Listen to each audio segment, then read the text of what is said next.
সজনে ফুলের বড়া, এও আবার সম্ভব? হ্যাঁ সম্ভব। প্রথমে দিতে হবে মটর ডাল বাটা, তারপরে দিতে হবে আগের দিনের খড়ে কুড়িয়ে রাখা সজনে ফুল, তারপরে দিয়ে দিলাম স্বাদ অনুযায়ী লবণ, লঙ্কার বাটা বা আপনারা কুচিও দিতে পারেন, চিনি, পেঁয়াজ কুচি, আদা কুচি।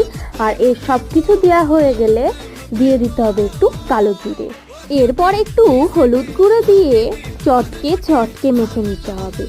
যার ওপর রেগে আছেন তার কথা ভেবে একদম জোরে জোরে চটকাবে।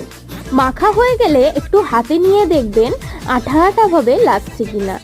এবার আপনারা কোন আকৃতি করাবেন এটা পুরোটাই আপনাদের ওপর। আমি কিন্তু চ্যাপটা চ্যাপটা করেছি। তারপরে গরম গরম সর্ষের তেলে দিয়ে দিতে হবে বড়াগুলো একে একে।